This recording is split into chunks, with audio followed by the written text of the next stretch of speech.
बड़ी खबर आ रही है। इस वक्त की बड़ी खबर आपके टीवी स्क्रीन पर। हरियाणा राज्यसभा चुनाव को लेकर वोटिंग के मद्देनजर एक बहुत बड़ी खबर आपको बता दें।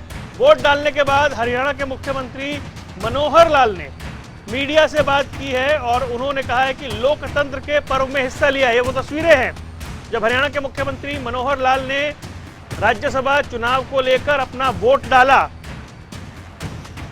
सुबह सुबह पहुंचने वाले लोगों में हरियाणा के मुख्यमंत्री मनोहर लाल भी थे और वोट डालने के बाद उन्होंने कहा कि लोकतंत्र के पर्व में हिस्सा लिया है। लेकिन दिलचस्प यह है कि जो खेल था उस खेल में कौन विजयी रहेगा ये बड़ी बात है। लेकिन ये तस्वीर हम आपको दिखा रहे हैं। हरियाणा के मुख्यमंत्री मनोहर लाल जिन्होंने राज्यसभा चुनाव के लिए वोट डाला और वोट डालने के बाद उन्होंने कहा है कि लोकतंत्र के पर्व में उन्होंने हिस्सा लिया है। सुबह सुबह जो नेता विधानसभा पहुंचे थे उनमें मुख्यमंत्री मनोहर लाल भी थे, उनका नाम भी शामिल था और वोट डालने के बाद उन्होंने ये कहा है कि लोकतंत्र के पर्व में हिस्सा लिया। 2 सीटों के लिए 3 कैंडिडेट, आपको बता दें सुबह 9 बजे मतदान शुरू हो गया था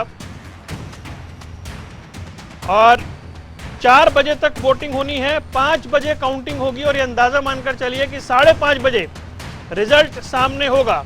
सुबह 9 बजे सीएम मनोहर लाल विधानसभा पहुंच गए थे। उन्होंने अपना वोट दिया और कहा कि राज्यसभा चुनाव के लिए अपना वोट देकर लोकतंत्र के पर्व में हिस्सा लिया है। उन्होंने यह भी कहा कि मुझे पूरा विश्वास है कि संसद के ऊपरी सदन ने हमारी ओर से चुनकर भेजे जाने वाले प्रतिनिधि राष्ट्र सेवा में अपनी अहम भूमिका निभाएंगे। वहीं कांग्रेस के विधायक भी 7 दिन बाद चंडीगढ़ पहुंच गए हैं। आपको बता दें कि पहले कांग्रेस के 2 विधायक आफ्ताब अहमद और बीबी बत्रा विधानसभा पहुंचे, उनके साथ हरियाणा प्रभारी विवेक बंसल भी पहुंचे, वोट डालने पहुंचे। फिर कुलदीप बिश्नोई, उन्होंने वही बात कही जो पहले कह रहे थे कि अंतरात्मा की आवाज पर वोट डालूंगा। कुलदीप वत्स ने दावा किया कि कुलदीप बिश्नोई ने कांग्रेस को ही वोट दिया है और उन्होंने अपना वोट एजेंट यानी विवेक बंसल को दिखाया है।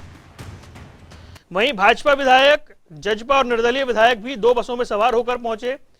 दिग्विजय चौटाला ने बड़ा दावा किया, उन्होंने कहा कि कुलदीप का वोट हमारे कैंडिडेट को मिला है। तो इस बीच अब बहुत बड़े सवाल है, शाम को 5:30 बजे के आसपास ये तस्वीर साफ हो जाएगी कि कौन किसके पक्ष में रहा है और ये जो रोमांचक मुकाबला रहा है इसका फोटो फिनिश क्या है, किसने जीत दर्ज की है, उस लिहाज से यह बड़ा महत्वपूर्ण है। अभी तक 28 वोट डल गए हैं, 90 में से 28 वोट डल चुके हैं। इससे पहले भाजपा विधायक, जेजेपी और निर्दलीय विधायक 2 बसों में सवार होकर विधानसभा पहुंचे। हालांकि भाजपा के मंत्रियों और विधायकों ने बार बार यह दावा किया कि दोनों सीटें हम जीतेंगे, लेकिन देखना यह है कि नतीजे क्या कुछ आते हैं।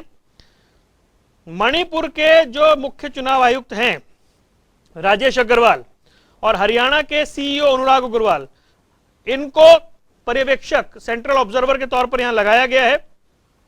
विधायकों को बैलेट पेपर पर एक स्पेशल विशेष पेन से निशान लगाना है और अपनी पार्टी के एजेंट को दिखाना जरूरी है। यह पूरी प्रक्रिया है और फिलहाल यह हम आपको भीतर की वो तस्वीरें दिखा रहे हैं जब मतदान जब शुरू हुआ था। विधानसभा स्पीकर ज्ञानचंद गुप्ता ने अपना वोट डाला, इसके अलावा कुलदीप बिश्नोई ने अपना वोट डाला, सीएम मनोहर लाल ने अपना वोट डाला। अब तक 28 वोट डल चुके हैं, अब तक 28 वोट डल चुके हैं। वहीं थोड़ी देर पहले चंडीगढ़ में भूपेंद्र सिंह हुड्डा के आवास पर कांग्रेस के विधायक पहुंचे। वो भी दावा कर रहे हैं कि 31 से ज्यादा वोट मिलेंगे। जब हमारे सहयोगी स्पर्श ने उनसे बात की जो लगातार उनको फॉलो कर रहे थे दिल्ली से लेकर के चंडीगढ़ तक, तब उन्होंने ये दावा किया कि 31 से ज्यादा वोट मिलेंगे। बीजेपी दावा कर रही है कि दोनों उम्मीदवार जीतेंगे। 7 दिन के रायपुर प्रवास के बाद कांग्रेसी विधायक ना अपने घर गए ना अपने क्षेत्र में गए, सीधा वो अब पहुंचे हैं चंडीगढ़ में भूपेंद्र सिंह हुड्डा के आवास पर, जहां से थोड़ी देर में वो मतदान करेंगे। इससे पहले गुरुवार शाम को भूपेंद्र सिंह हुड्डा और छत्तीसगढ़ के मुख्यमंत्री भूपेश बघेल ये चंडीगढ़ पहुंचे थे। फिर तस्वीरें आई थी कुलदीप बिश्नोई की भूपेंद्र सिंह हुड्डा के साथ, उनको लेकर चर्चाओं का बाजार बहुत गर्म हो गया था। फिर ये खबरें आई कि कुलदीप बिश्नोई जो हैं उनकी राहुल गांधी से मुलाकात संभव है। सुबह सुबह ही उन्होंने वोट डाल दी। उसके बाद अलग अलग तरह के बयान सामने आए हैं। यानी जो राज्यसभा का हरियाणा का चुनाव है वो बेहद दिलचस्प होता हुआ नजर आ रहा है। रायपुर में कांग्रेस के विधायक थे, चंडीगढ़ के सुखविलास में बीजेपी, जेजेपी और निर्दलीय विधायक थे। उन सबके बीच में ये जो प्रक्रिया जिसे प्रशिक्षण का नाम दिया गया, तो किसने कितना प्रशिक्षण दिया, उसके नतीजे क्या हैं, वो शाम 5 बजे के बाद सामने आने शुरू हो जाएंगे। 5:30 बजे लगभग तस्वीर साफ हो जाएगी।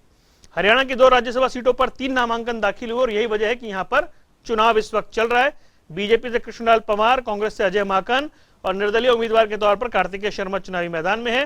कार्तिकेय को जजपा के 10, 6 निर्दलीय विधायक, गोपाल कांडा, इंडियन नेशनल लोकदल का 1 विधायक का समर्थन प्राप्त है, बीजेपी के 9। तो कुल मिलाकर ये पूरी परिस्थिति है। अब इसके बाद आंकड़ा कहां बैठता है, कांग्रेस के पास कंफर्टेबल एक सिचुएशन है, लेकिन अगर कोई मिसिंग होता है, कोई क्रॉस वोटिंग होती है, तब यह मुकाबला दिलचस्प होगा। और उसी को लेकर इतने कयास लग रहे थे, उसी को लेकर सभी विधायकों को रायपुर पहुंचा दिया था और वहां से यहां तक के सफर में सीधा वोटिंग के समय तक उन्हें चंडीगढ़ लाया गया है।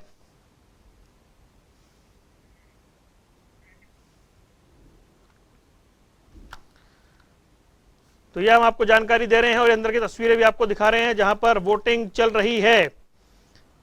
कांग्रेस ने क्रॉस वोटिंग के डर से अपने 28 विधायकों को रायपुर भेजा था। पहले उम्मीदवार को प्राथमिकता के तौर पर जीत के लिए 31 वोट चाहिए और दूसरी सीट के लिए 30 वोट चाहिए। बीजेपी के 40, कांग्रेस के 31, जेजेपी के 10, इंडियन नेशनल लोकदल 1, हलोपा 1 और बाकी निर्दलीय विधायक के साथ यह आंकड़ा है। लेकिन इस आंकड़े में कौन कहां फिट बैठता है यह देखना बड़ा दिलचस्प होगा। लेकिन आपको बता दें कि अब तक 28 वोट डले हैं और लगातार वोट डलने का सिलसिला जारी है। साथ ही पल पल की अपडेट आपको जनता टीवी दे रहा है।